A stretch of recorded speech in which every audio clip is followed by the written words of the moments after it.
किसान, बदलते भारत की शान।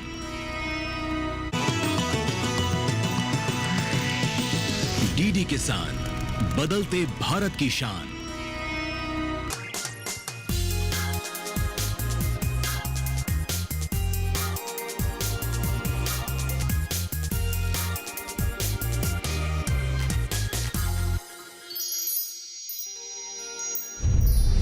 केंद्र सरकार ने सोयाबीन की खरीद एमएसपी पर करने को दी मंजूरी। महाराष्ट्र, तेलंगाना और कर्नाटक में सोयाबीन खरीद के लिए सहकारी एजेंसी नेफेड और एनसीसीएफ को सौंपी जिम्मेदारी।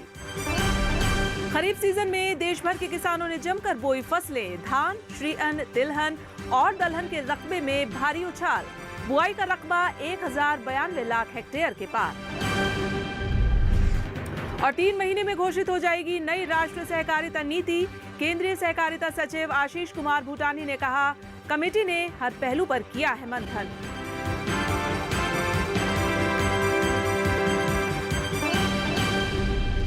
नमस्कार, मैं हूं चेतना त्यागी। हमेशा की तरह आज एक बार फिर हाजिर हूं आपका पसंदीदा शो मंडी.com लेकर। मंडी.com में किसान भाई बहनों के लिए जरूरी खबरों के साथ खेती के सिकंदर में शानदार प्रेरक कहानी के अलावा बीते सप्ताह के जरूरी कमोडिटीज के भाव भी हम आपको बताएंगे। और सबसे पहले देख लेते हैं कि बीते सप्ताह जरूरी कमोडिटीज के भाव क्या रहे हैं।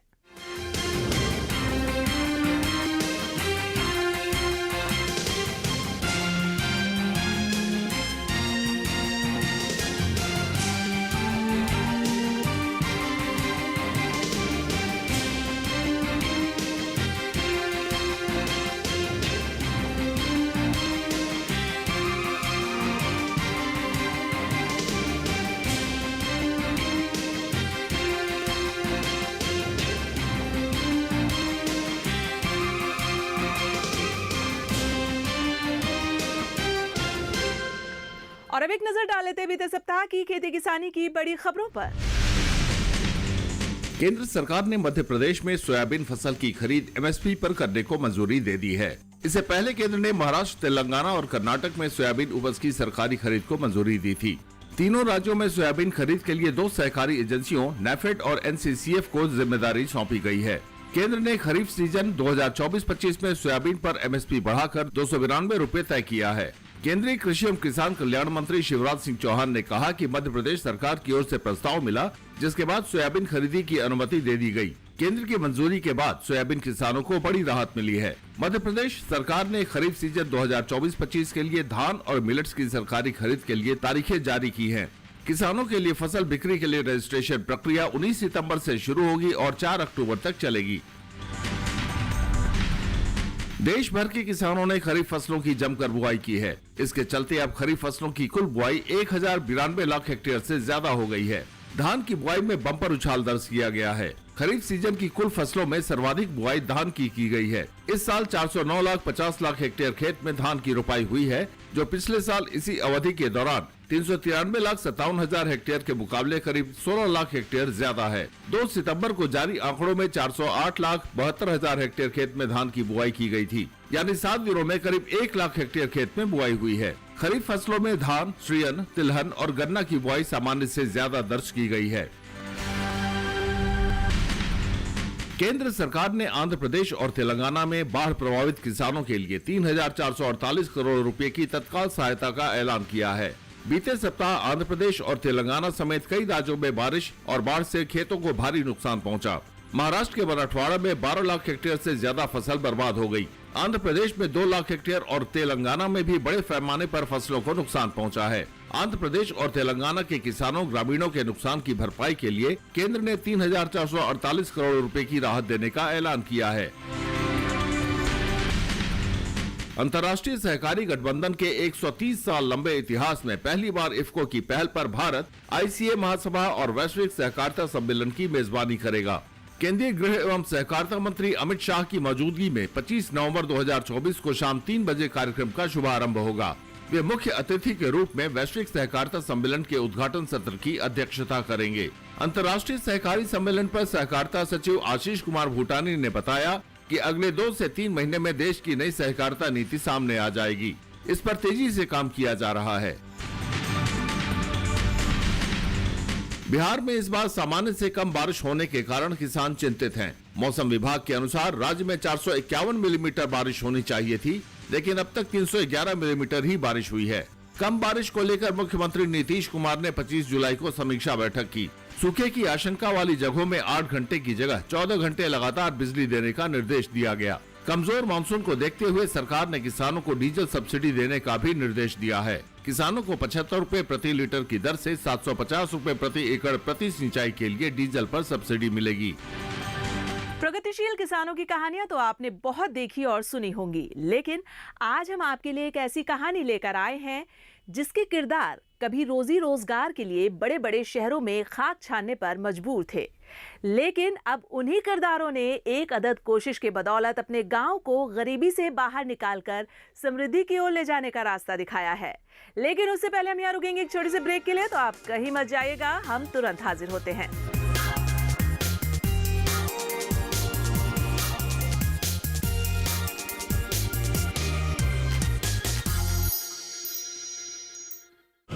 छोटे किसानों की शक्ति, कोऑपरेटिव की शक्ति और भारतीय नस्ले पशुओं की शक्ति मिलकर एक अलग ही ताकत बनती है। इस ताकत को बढ़ाने और डेयरी के विकास में जुड़े पशुपालकों, तकनीशियनों व डेयरी सहकारी समितियों को प्रोत्साहित करने के उद्देश्य से पशुपालन एवं डेयरी विभाग दे रहा है राष्ट्रीय गोपाल रत्न पुरस्कार, जिसमें इस बार से पूर्वोत्तर क्षेत्र को भी शामिल किया जा रहा है। आवेदन के लिए awards.gov.in पर जाएं या अपने नजदीकी कॉमन सर्विस सेंटर, पशु चिकित्सालय या पशुपालन और डेयरी विभाग से संपर्क करें।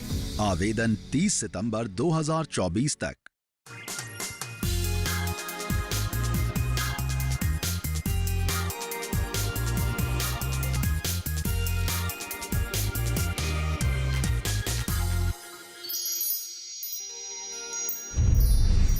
एक बार फिर से स्वागत है आप सभी का मंडी.com में, और अब वक्त हो गया है हमारी खास पेशकश खेती के सिकंदर का। खेती के सिकंदर में आज हम आपको लेकर चलते हैं तेलंगाना के कामारेड्डी जिले में और देखते हैं कि वहां किसानों का एक समूह कैसे तमाम मुश्किलों से जूझते हुए अपने सदस्य किसानों के लिए समृद्धि का रास्ता तलाश रहे हैं। देखिए मंडी.com की ये खास रिपोर्ट।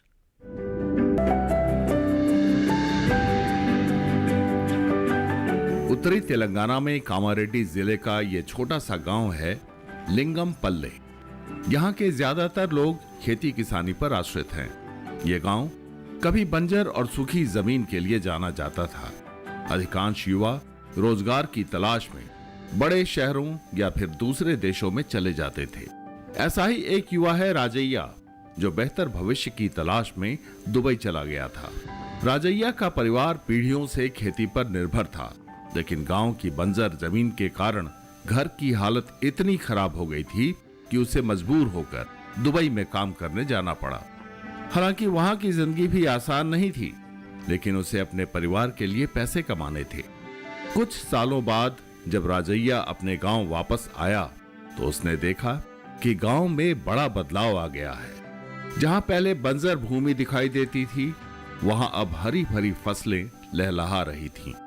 गांव के लोग खुशहाल दिख रहे थे और सबसे बड़ी बात जो उसे सबसे ज्यादा चौंकाने वाली लगी वो ये थी कि गांव के सभी किसान एक साथ मिलकर एक फार्मर प्रोड्यूसर कंपनी चला रहे थे, जिससे राजैया का परिवार भी जुड़ा था। मैं 2012 वो टाइम में मैं दुबई गया। इधर वो मेरा खेत में वो पानी नहीं है, वो बंजर भूमि है, वो बंजर का लैंड है, पूरा पानी नहीं है, कुछ काम करने का पानी नहीं मिल रहा है। मैं वो 10 साल तक मैं दुबई में। इधर आने का एक कंपनी चल रहा है मैं आने का टाइम में। अरे मैं एक बार उसमें वो गया, एक कंपनी के गया, देखा 2-3 मीटिंग गया सर, 2-3 एक महीने में 2 मीटिंग चल रहा है। वो 2-3 साल वो गया। बाद में मेरे भी वो सोचा अरे ऐसा ये कंपनी में क्या क्या वो रैत पूरा किसान का कंपनी है। मेरे भी वो लैंड में पानी नहीं है। वही टाइम में वो फार्म फंड है ना सर, वो गवर्नमेंट का साथ में मिला के वो कुछ दूसरा वो कंपनी वाला है वो सपोर्ट किया। मेरा लैंड में सबका एक गांव में 25-30 वो सबका किसानों का फार्म फंड वो दिया। मैं वही टाइम में मेरा वो लैंड में वो पंप पंड चालू किया तो मेरे को पानी मिला। वही टाइम में पहला एक वो जानवर पानी में वो पिएगा तो नहीं मिल रहा है सर। अभी मैं लाइफ चेंज हो गया, मैं दुबई नहीं गया। बात साल 2009 की है। गांव के कुछ किसानों ने तय किया कि गांव की बंजर भूमि की समस्या दूर करने का स्थायी समाधान ढूंढना होगा। फिर कुछ किसानों ने मिलकर Kamareddy progressive farmer producer company की नींव रखी। शुरुआत में ये काम बेहद मुश्किल था। गांव के लोगों को इकट्ठा करना और उन्हें इस नए मॉडल के फायदे समझाना किसी चुनौती से कम नहीं थी। लेकिन धीरे धीरे लोगों को समझ में आ गया कि अगर वे एक साथ मिलकर काम करेंगे तो उनके लिए बाजार में प्रतिस्पर्धा करना और अपनी उपज का सही मूल्य प्राप्त करना संभव हो सकेगा। किसानों को मार्केट करने का पूरा दिक्कत है। मीडिएटर మన మధ్యవర్తిత్వము మన దళారీ వ్యవస్థ అనేది రూపుమార్పాలనే మా రైతులకు किसानों का सहूलत करने का वो कंपनी बने गए। అయితే దళారీ వ్యవస్థ మధ్యవర్తులు దోసుకు తింటురన్న ఉద్దేశంతో మేము రైతులందరం ఒక దగ్గర ఏర్పడి ఫార్మర్ ప్రొడ్యూసర్ కంపెనీ ఏర్పాటు చేసుకున్నాము। దాని ద్వారా మా రైతులందరికీ ఒక్క దగ్గర మంచి రేటు దళారీలు మధ్యలో దోపిడీ చేయకుండా అందరికీ మేము సర్వీస్ చేస్తున్నాం।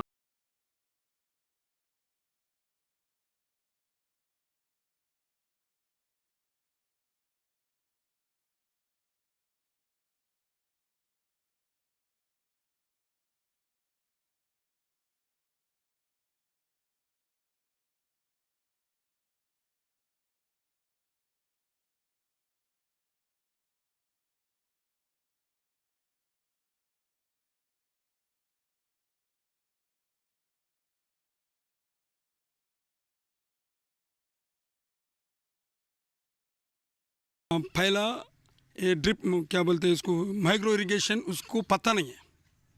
इसको अवेयरनेस के लिए दूसरा गांव लेके जाके उसको दिखा के, जैसे गवर्नमेंट ऑफिसर, वो कलेक्टर और वो बड़ा बड़ा ऑफिसर को मैं मेरा ऑफिस को लेके मेरा एक्टिविटी बता के उसको मैं पूरा नज़दीक हो गया, उससे मिल गया। वो उसका सपोर्ट लेके क्या किया, वो अभी इधर पानी कम है इसके पास, उसका खेत तो ज़्यादा है, कम पानी से क्या करना बोले तो उन्हें इरिगेशन ऐसा लगाना बोला। मैं हमारा कंपनी भी महिंद्रा इरिगेशन के लिए डीलरशिप लेके, इसके साथ गवर्नमेंट सपोर्ट लेके, किसी की ओनर से कंट्रीब्यूशन लेके ज़्यादा आदमी किसान लोग को इरिगेशन दे दिया। इरिगेशन के लिए गवर्नमेंट सब्सिडी 90% दिया, 10% किसान दे दिया।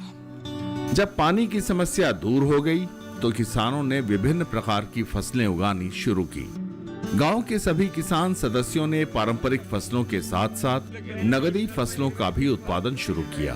इसका नतीजा निकला कि पहले ही साल कंपनी ने 50 लाख रुपए का बिजनेस किया।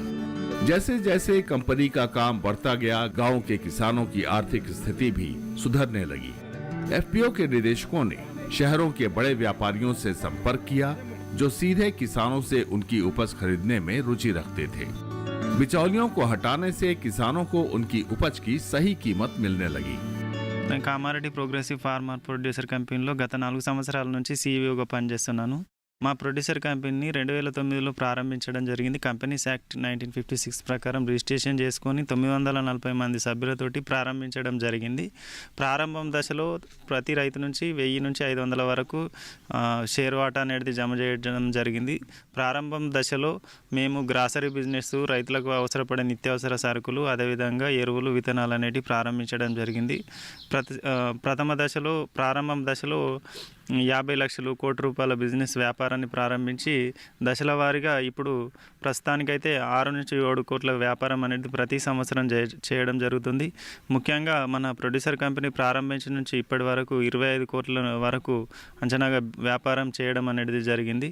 ముఖ్యంగా ఇన్పుట్ బిజినెస్, ఎరువులు అంటే యూరియా, బీస్ అనేటి రైతులకు అందించడము, అదేవిధంగా మొక్కజొన్నలు, సోయాలు, కందులు ఇటువంటి రైతుల నుంచి ప్రొక్యూర్ చేసి నేరుగా కంపెనీతోటి పెద్ద కంపెనీలతోటి డీలర్షిప్ చేసుకొని వాళ్ళకి ఇవ్వడం జరుగుతుంది.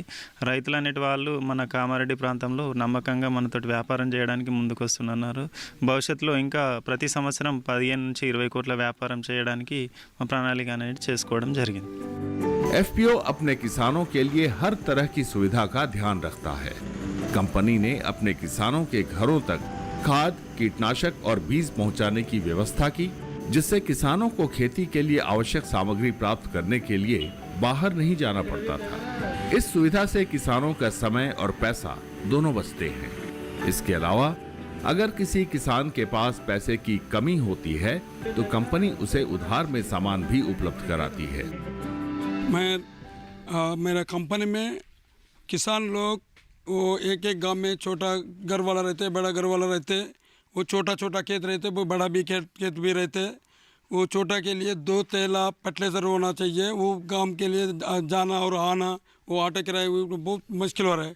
इसके लिए मेरा कंपनी उसका घर को एक ही जगह में 1 लोड फर्टिलाइज़र और छोटा पेस्टिसाइड का चीज़ भी रख के किसी के छोटा रहे बड़ा रहे, छोटा किसान बड़ा किसान कोई भी होने दो, क्या चाहिए वो उसको घर तक लेके दे रहे. किसानों के लिए सरकारी योजनाओं का लाभ उठाना हमेशा से चुनौती रही है, खासकर जब किसान पढ़े लिखे नहीं होते. एफपीसी ने इस समस्या का समाधान निकालने के लिए विशेष निदेशकों की ड्यूटी लगाई है, जो किसानों को सरकारी योजनाओं की जानकारी देते हैं और उनके लिए आवेदन करते हैं.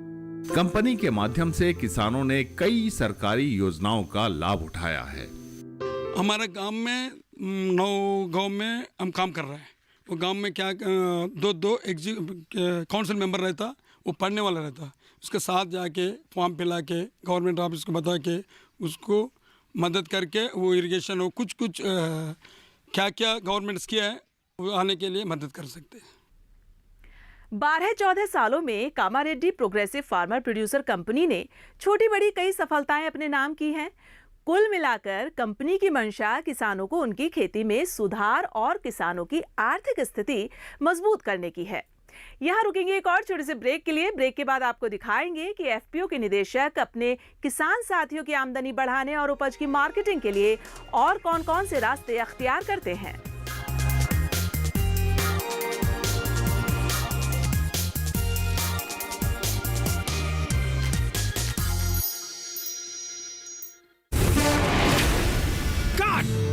सुरक्षा की गारंटी हर चीज में जरूरी है, चाहे वो मुश्किल स्टंट हो या अच्छी फसल. इसलिए ले आइए IIL के ट्रैक्टर ब्रांड का शिनबा, जो देता है सुंडी और ट्रिप से सुरक्षा की गारंटी.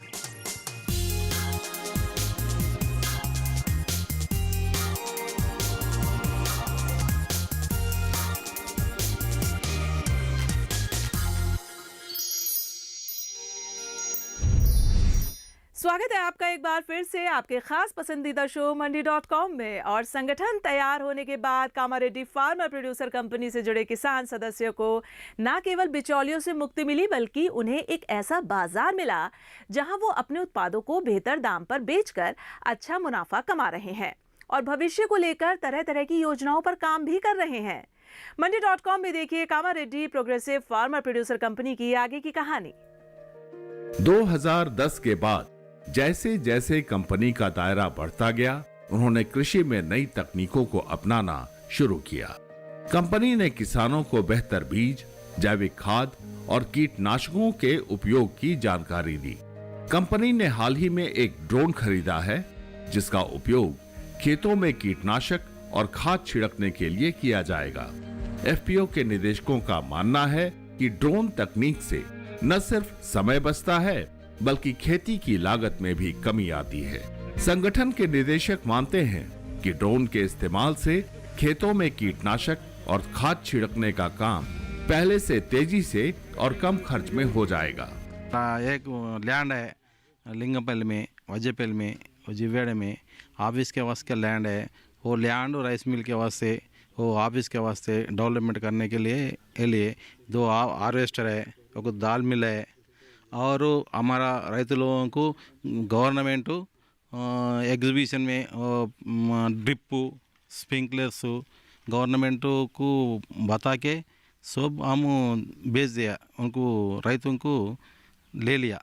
एक आदमी की वो ट्रेनिंग के वास्ते बेच दिए, उनका ट्रेनिंग करके आने के बाद वो काम कर रहे हैं ड्रोन के वास्ते, ड्राइविंग के वास्ते।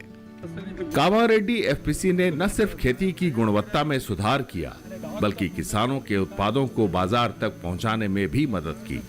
कंपनी ने अपनी उपज को सीधा national commodity and derivatives exchange platform पर बेचना शुरू किया।